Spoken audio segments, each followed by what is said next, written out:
Oh ya, para pelajar sekalian, dalam siri pembelajaran kali ini ya kita akan mempelajari tentang taburan kebarangkalian normal. Ini adalah edisi khas video yang ketiga untuk calon-calon SPM 2020 ya.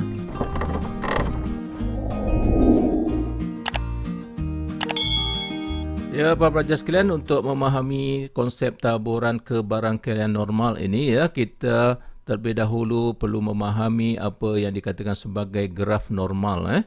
Baik, kita lihat satu situasi di sini. Apabila kita berbaris dalam satu barisan panjang, kita boleh susun mengikut bentuk seperti dalam gambar rajah ini di mana siapa yang tinggi duduk di tengah, kemudian yang rendah disusunkan di sebelah kiri dan sebelah kanan. Maka susunan yang seperti anda lihat di sini dapat kita bentukkan. Okey, jadi bentuk susunan ini dia berbentuk satu lengkungan seperti ini, dan lengkungan inilah yang dipanggil sebagai lengkuk normal. Okey. Jadi lengkuk normal ini kita bincangkan dalam bentuk graf, maka graf yang terbentuk itu dipanggil graf normal ya. Baik, cuba bandingkan di sini. Graf normal ini berwarna merah dan graf normal satu lagi berwarna biru. Jadi apakah perbezaan antara graf normal merah dan biru ini?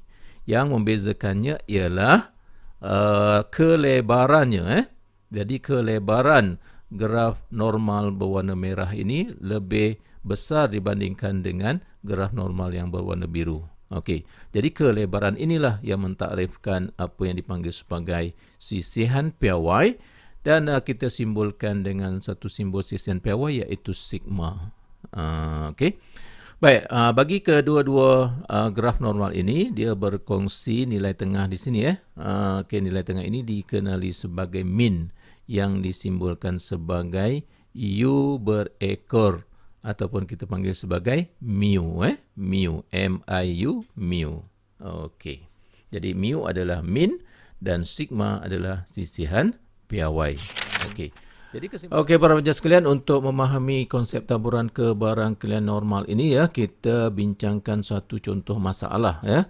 Okey, masalah diberikan seperti ini, iaitu dalam sebuah sekolah 300 orang murid menduduki suatu ujian.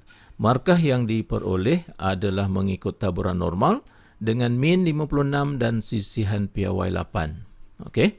Jika seorang murid diambil secara rawak daripada sampel tersebut, cari nilai kebarangkalian markah yang diperoleh melebihi 70 markah. Maksudnya di sini begini ya, selepas satu ujian itu dijalankan ke atas 300 orang murid ini ya, kemudian markah-markah pun telah pun diperolehi. Okay? Kemudian kita ambil satu sampel secara rawak. Macam kita ambil kertas undi tu, kita goncang dalam satu mangkuk. Kemudian kita cabut undi. Macam itulah maksud dia. Jadi sekarang ni, apakah nilai kebarangkalian bila kita cabut satu undi itu? Markah yang diperolehi melebihi 70 markah. Itulah maksud dia. Okey. Baik, untuk menyelesaikan masalah ini kita perlu membuat tafsiran masalah terlebih dahulu. Kita keluarkan dulu maklumat-maklumat yang diberikan. Okey. Yang pertama diberikan di sini ialah minnya ialah 56. Min dinyatakan sebagai mu. Jadi kita tulis mu sama dengan 56. Kemudian sisihan piawainya 8, maka kita tuliskan sigma sama dengan 8. Okey. Okey, seterusnya cari nilai kebarangkalian markah yang diperoleh melebihi 70 markah. Okey. Maka ayat ini kita terjemahkan ke dalam bentuk ayat matematik. Kita akan tulis seperti ini.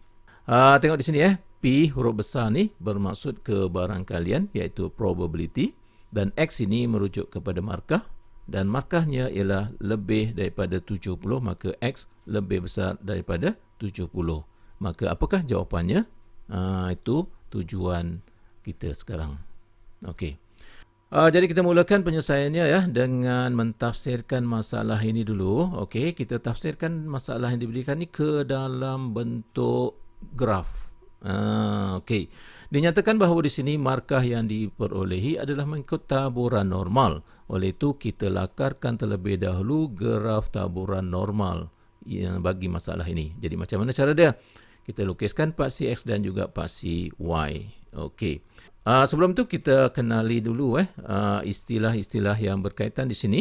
Baik, X kita gunakan X huruf besar di mana X ini dipanggil pemboleh ubah rawak selanjar. Okey, apa yang dimaksudkan dengan selanjar? Selanjar itu bermaksud dia nilainya boleh mengambil nilai perpuluhan. Dia bertentangan dengan satu lagi istilah iaitu pemboleh ubah rawak diskrit yang kita belajar dalam binomial. Okey, kalau diskrit maksudnya dia tak boleh ada perpuluhan. Baik, paksi Y ini kita panggil sebagai ketumpatan kebarangkalian. Kita tulis sebagai f x besar. Okey. Graf normal. Kita dah faham dah graf normal bentuk dia seperti ini.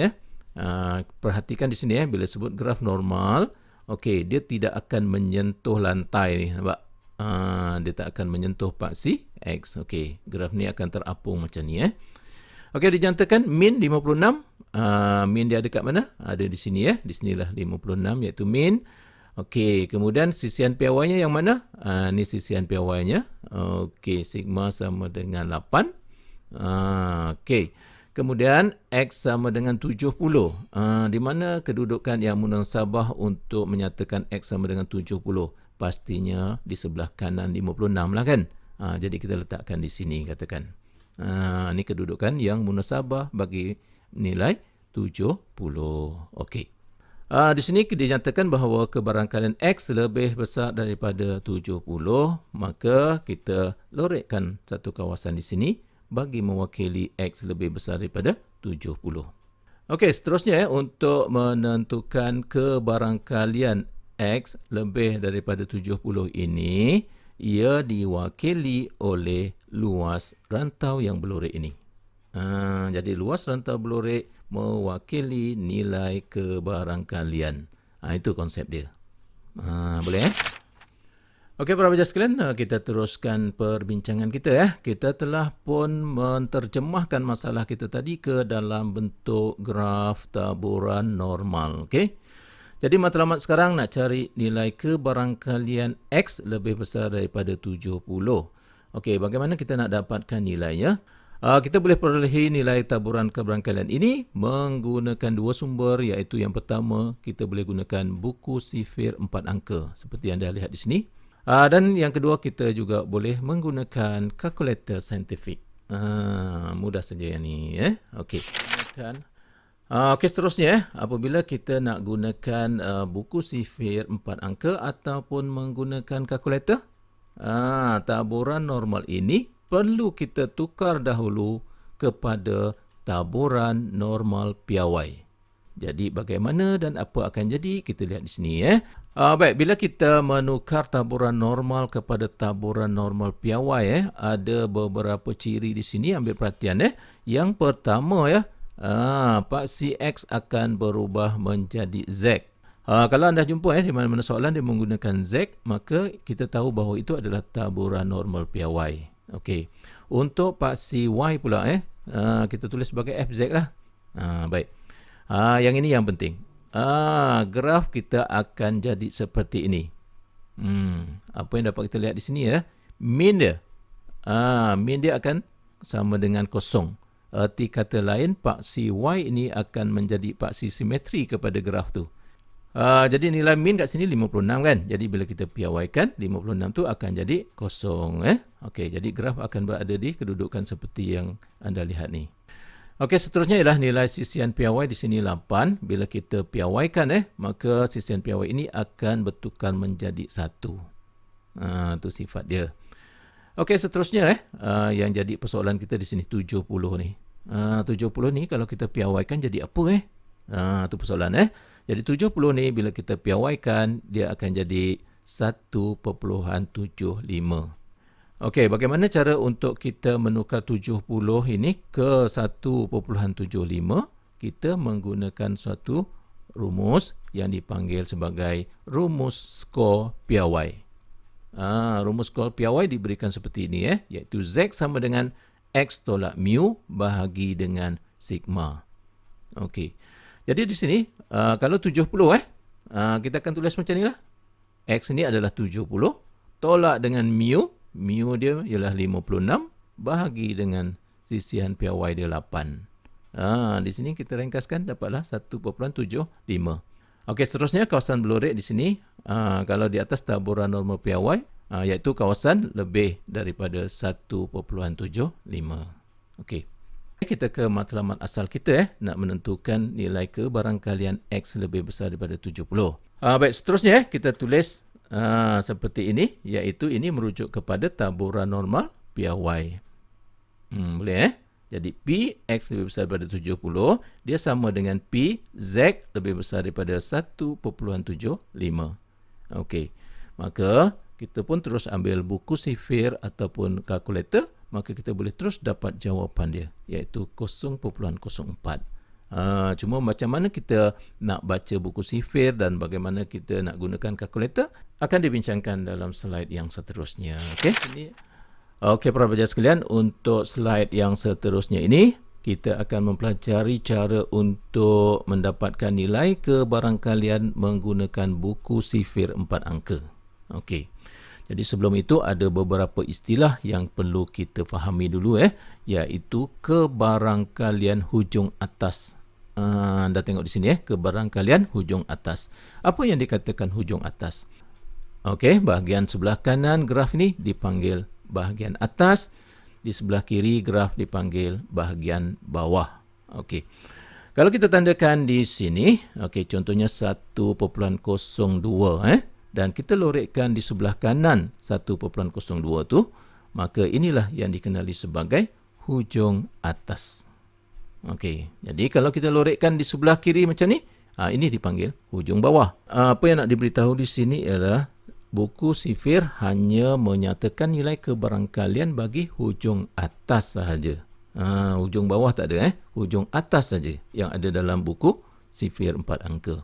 Okey, seterusnya bila kita buka buku sifir 4 angka, kita akan cari muka surat yang memaparkan jadual ini.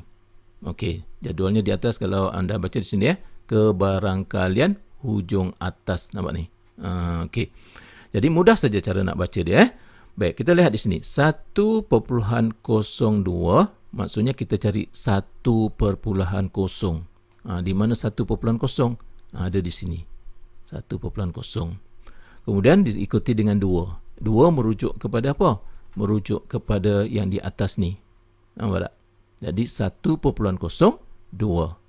Oleh itu, kita unjurkan ke kanan, kemudian kita unjurkan dari atas ke bawah, dan di mana tempat pertemuan dia?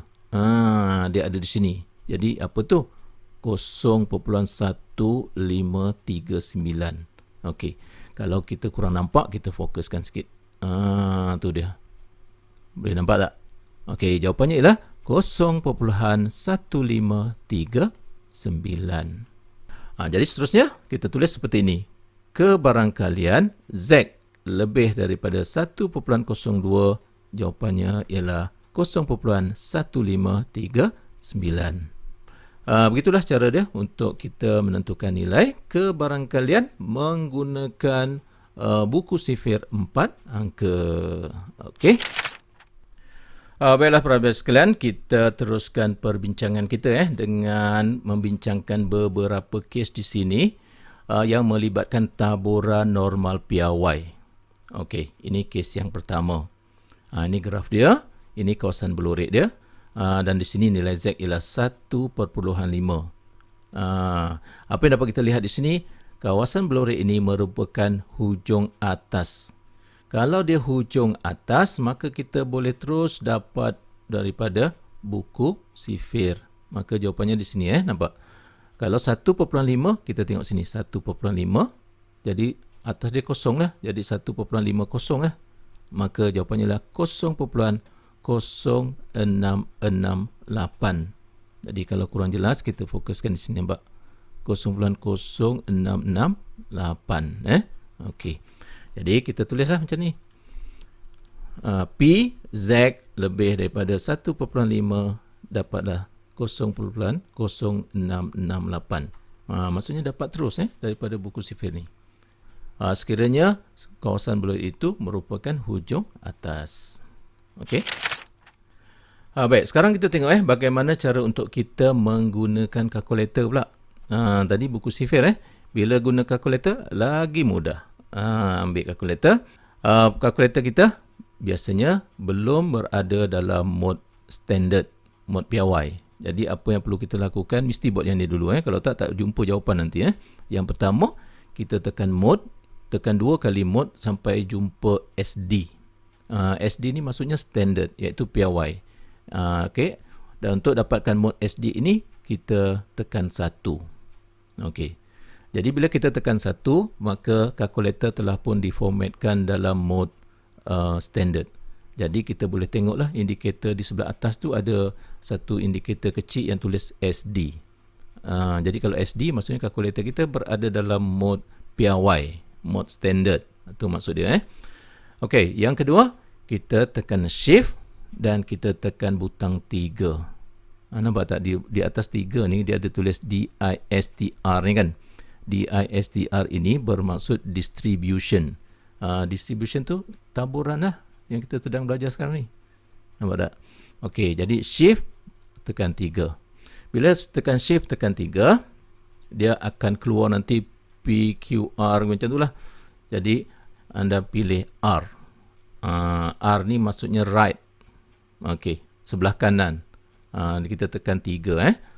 Baik, keluarlah R. Bila keluar R, okey, masukkan 1.5. Jadi R, kemudian masukkan nilai 1.5, tutup kurungan. Okey, kemudian tekan sama dengan, dapatlah jawapan. Mudah kan? Okey. Itulah cara macam mana kita nak gunakan kalkulator. Okey. Jadi ada pelajar yang tanya, cikgu nak guna buku sifir ke nak guna kalkulator? Jawapannya guna kalkulator je lah, senang. Tapi ada situasi-situasi tertentu yang kalkulator tak boleh gunakan. Kita macam mana pun kena gunakan buku sifir juga. Nanti dalam perbincangan masalah kemudian nanti. Okey, kita teruskan dulu untuk kes yang kedua pula. Okey, seterusnya untuk kes yang kedua ni, anda perhatikan di sini. Kawasan berlorek ni ialah kurang daripada 1.5. Baik, dia bukan hujung atas di sini. Oleh itu, bila kita nak gunakan buku sifir, kita tak boleh guna secara langsung. Okey, jadi tengok untuk kes yang macam ni, kita nak buat macam mana. Okey, jadi kita tulis dulu. Apa yang kita nak cari ialah kebarangkalian Z kurang daripada 1.5, iaitu kawasan berlorek ni. Okey. Baik, sekarang kita pertimbangkan kawasan yang dilorekkan merah ni. Yang berlorek merah ini adalah hujung atas. Bila hujung atas, maka kita bolehlah cari nilai kebarangkalian dalam buku sifir. Okey. Jadi caranya ialah nilai kebarangkalian paling tinggi kan 1. Jadi 1 tolak kawasan merah ni. Jadi kita akan tulis macam ni lah. 1 tolak kebarangkalian Z lebih daripada 1.5, iaitu kawasan merah ni. Maka dapatlah kawasan biru tu. Betul tak? Jadi 1 tolak 0.0668 ni, ini kita boleh dapat dari buku sifir. Sebabnya kawasan yang merah ini merupakan hujung atas. Maka bolehlah kita dapat nilai ni dari buku sifir secara langsung. Boleh faham macam itulah cara dia. Maka akhirnya dapatlah nilai kebarangkaliannya ialah 0.9332, iaitu kawasan yang berlorek biru ni. Kalau guna kalkulator, kawasan yang terletak di sebelah kiri, kita gunakan P. Macam tadi kita gunakan R kan? R bagi menyatakan sebelah kanan. Kalau P maksudnya menyatakan kawasan berlorek yang di sebelah kiri. Jadi kalau guna kalkulator, kita boleh dapat terus. Nampak? Jadi lebih mudah kan guna kalkulator. Okey. Boleh baik, untuk kes yang ketiga ni, anda perhatikan di sini kawasan berloreknya berada di tengah-tengah antara negatif 1 hingga 1.5. Jadi kita tulis macam ni lah. Nilai kebarangkalian Z kurang daripada 1.5 lebih daripada negatif 1. Okey. Baik, kita dapatkan idea penyelesaian dulu, iaitu seperti ini. Seperti yang kita maklum, nilai kebarangkalian paling tinggi ialah 1. Jadi ideanya di sini ialah 1 tolak kebarangkalian kawasan lebih daripada 1.5 ni, sebelah kanan ni. Kemudian kita tolak kawasan yang di sebelah kiri negatif 1 ni. Itu idea penyelesaian dia. Kita tahu bahawa buku sifir hanya menyatakan nilai kebarangkalian hujung atas sahaja. Jadi maksudnya 1.5 kita boleh dapat terus dari buku sifir. Jadi kalau kurang daripada negatif 1 ni, kita tak dapat terus dari buku sifir. Jadi apa yang perlu kita buat? Kita buat macam ni. Okey, jadi 1 tolak dengan kebarangkalian Z lebih daripada 1.5 yang sebelah kanan ni, dan kita tolak dengan Z lebih besar daripada 1. Maksudnya ni negatif 1, kita gunakan yang sebelah kanan ini 1, kita cari yang sebelah kanan 1. Nampak tak? Harap-harap kamu fahamlah apa yang cikgu masukkan di sini. Ini kenapa? Sebab nilai kebarangkalian Z kurang daripada negatif 1, dia sama dengan nilai kebarangkalian Z lebih besar daripada 1. Sebab dia bersimetri. Kita perlu tukar kepada Z lebih besar daripada 1 ini kerana Z lebih besar daripada 1 merupakan hujung atas. Seterusnya, kita dapatkan nilai-nilai kebarangkalian ini dalam buku sifir dan akhirnya kita ringkaskan. Okey, maka itulah nilai kebarangkalian yang mewakili kawasan blue ray ini. Okey. Baik, cara yang lebih mudah kita menggunakan kalkulator. Okey, macam mana cara guna kalkulator?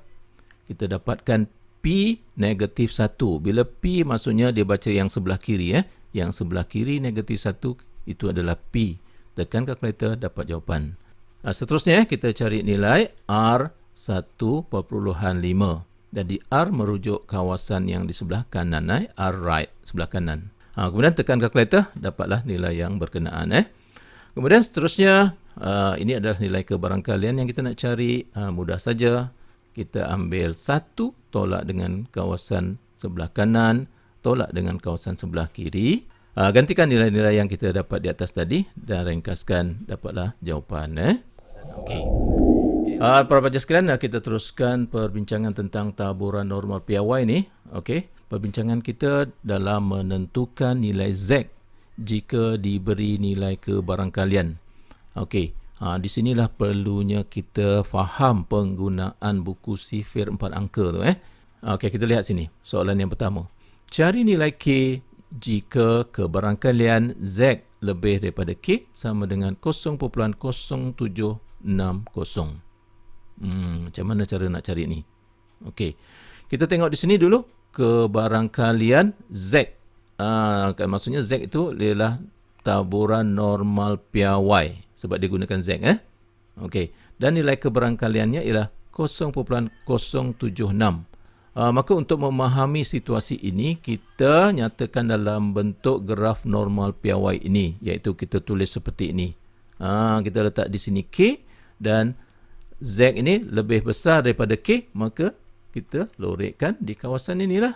Okey, nampaknya di sini kawasan blue ray ini merupakan hujung atas dan nilai kebarangkalian yang mewakili rantau blue ray berwarna merah ini ialah 0.0760. Okey, seterusnya nak dapatkan nilai K ini, kita akan menggunakan buku sifir 4 angka. Jadi macam mana cara dia? Cara dia begini. Ni kalkulator tak boleh cari. Buku sifir 4 angka saja yang boleh. Kita cari di mana letaknya 0.0760. Okey, kita gunakan pembaris di sini. 0.0760 memang kita tak jumpa di sini. Tapi kita cari nilai yang paling hampir dengan nilai berkenaan dan syarat dia mesti lebih daripada itu. Okey, jadi maksudnya di sini 0.0760, nilai yang paling hampir ialah 0.0764. Okey, dan kita mesti ambil yang lebih daripadanya. Kita tak boleh ambil nilai yang lebih kecil iaitu 0.0749 ni tak boleh. Kita ambil yang lebih besar daripada 0.0760 iaitu 0.0764. Okey, jadikan nilai 0.0764 ini berada di kedudukan mana? Kedudukannya ialah 1.43. 1.43 itu kedudukan dia. Baik, seterusnya kita perhatikan di sini, nilai di sini ada 4 di hujung ni. Maka kita kena buang 4 ni. Jadi macam mana cara dia? Kita lihat satu baris di sini di mana ada 4. Di sini 4. Okey. Kemudian yang perlu kita ambil ialah nilai yang di atas ni. Apa dia? 3. Okey, maka daripada sini nilai K ialah 1.433. Macam mana? Okey, boleh? Cikgu harap kamu fahamlah. Kalau tak faham, kamu ulang-ulang balik video ni. Okey. Baik, seterusnya soalan B pula. Cari nilai M jika kebarangkalian Z lebih daripada M sama dengan 0.6736. Okey, untuk situasi ini perhatikan betul-betul di sini. Diberikan bahawa nilai kebarangkalian dia melebihi 0.5. Nampak? Untuk makluman semua, nilai kebarangkalian bila kita gunakan buku sifir 4 angka, nilai kebarangkalian paling tinggi yang dinyatakan yang kita boleh perolehi ialah 0.5. Itu yang ada dalam buku sifir, setakat 0.5 saja. Tapi di sini lebih daripada 0.5. Betul tak? Okey, jadi cara dia bagaimana? Sebelum tu kita permudahkan masalah yang diberikan ini ke dalam bentuk graf. Jadi kita lorekkan kawasan yang munasabah, maka di sini. Kenapa kita lorekkan di sini? Sebab kawasan belorek ini dia melebihi daripada 0.5. 0.5 tu maksudnya separuh graf saja. Okey. Jadi melebihi 0.5, maka kedudukan yang munasabah, inilah kedudukan graf dia, kawasan beloreknya. Baik, kawasan ini akan melibatkan negatif. Jadi kita tulis sebagai negatif K. Jadi kita jangan pakai M. Jangan pakai M, nanti kita confuse di sini. Kita gunakan huruf lain. Kita kata sebagai negatif K. Boleh. Baik. Kawasan ini, nilai kebarangkalian ini ialah 0.6736. Okey, negatif K itu adalah nilai M lah. Okey, jadi sebagai langkah penyelesaian, kita perlu mencari nilai K. Jadi macam mana cara nak cari nilai K? Okey, kita perlu gunakan sifat simetri graf ini. Jadi K ini kita letakkan ke sebelah kanan. Jadi maksudnya kita lukiskan satu graf lagi, kita letakkan K di sini. Dan sekarang ni kita lorekkan di sebelah kanan K lah di sini. Lorekkan merah ni. Kenapa? Sebab ini adalah hujung atas. Bila hujung atas, maka kita boleh dapat menggunakan buku sifir 4 angka. Okey, seterusnya kita tahu bahawa kawasan belorek ini nilai kebarangkalian ialah 0.324. Macam mana cara kita tahu? 1 tolak dengan 0.6736 ni. Maka dapatlah nilai kebarangkalian di sini. Okey, langkah seterusnya kita ambillah buku sifir 4 angka. Dan kita cari di mana kedudukan 0.3264. Untuk mudah kita gunakan pembaris. Kita nampak di sini 0.3264. Dapat secara langsung di sini. Jadi kedudukannya ialah berada di 0.4 dan 5. Betul tak? Jadi maksudnya di sini nilai K ialah 0.45. Boleh? Okey, seperti yang kita maklum tadi bahawa negatif K ini merupakan nilai M. Jadi M sama dengan negatif K, negatif 0.45. Maka inilah jawapan kita. Macam mana? Okey, boleh dia nampak complicated sikit lah. Okey, kalau kamu kurang jelas cikgu harap kamu ulang-ulang baliklah tonton video ni. Okey. Baiklah, untuk soalan C pula. Yang ni lebih mencabar sikit. Tengok lagi. Baik, di sini diberi kebarangkalian X lebih besar daripada K ialah 0.7995 jika minnya ialah 480 dan sisihan piawainya ialah 22. Cari nilai K. Jadi nak buat macam mana? Baik, kita tengok di sini. Nilai kebarangkaliannya di sini lebih daripada 0.5. Jadi kita lorekkan di atas graf ini pada kedudukan yang munasabah iaitu 0.7995 melebihi 0.5 macam tadilah. Okey. Di sini dia nak cari X lebih besar daripada K. Jadi jangan gunakan K di sini, gunakan huruf lain selain daripada K. Kita gunakan M di sini. Okey. Baik, sekarang kita nak cari nilai M tu lah. Baik. Macam mana cara nak nilai M? Macam yang kita bincangkan tadi juga, kita gunakan sifat simetri. Jadi M kita tulis di sini.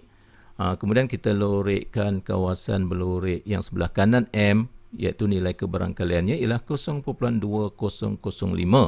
Macam mana kita dapat 0.2005? 1 tolak dengan 0.7995. Dan kenapa kita perlu dapatkan 0.2005 ni? Sebab kawasan berlorek ini merupakan hujung atas. Bila hujung atas, maka kita boleh gunakan buku sifir 4 angka. Jelas kan? Okey, jadi di sini M lah. Maka kita carilah 0.2005. Cara mudahnya kita gunakan pembaris macam ni. Kita dapat terus nilai di sini. Okey. Jadi 2005 ini berada pada kedudukan 0.84. Maka nilai M ialah 0.84. Boleh Okey, tengok di sini. Kita diberikan kebarangkalian X lebih besar daripada K. X ialah taburan normal biasa, bukan normal piawai. Ingat yang tu. Jadi X kita kena tukar dulu kepada Z. Bila tukar X kepada Z, maka K kita kena piawaikan. Macam mana nak piawaikan K? Jadi K tolak dengan min bahagi dengan sisihan piawai. Menggunakan rumus skor piawai. Okey. Okey, di sini K tolak 480/22 ini. Ini merupakan nilai negatif M. Betul tak? Jadi kita pun ambillah K tolak 480/22 tu samakan dengan negatif M. M ni adalah 0.84. Okey, maka dapatlah kita tulis seperti ini dan ringkaskan. Maka akhirnya dapatlah nilai K sama dengan 461.52. Maka itulah jawapan yang kita cari. Macam mana? Okey. Ulang balik, tengok balik ya. Okey para pelajar sekalian, itulah tadi perbincangan kita berkenaan dengan taburan normal. Ini merupakan video yang ketiga. Dan kita akan jumpa lagi dalam siri video yang keempat nanti. Dan dalam video yang keempat kita akan bincangkan beberapa contoh soalan ataupun contoh-contoh masalah yang berkaitan dengan taburan normal. Okey, kita jumpa lagi dalam siri yang keempat.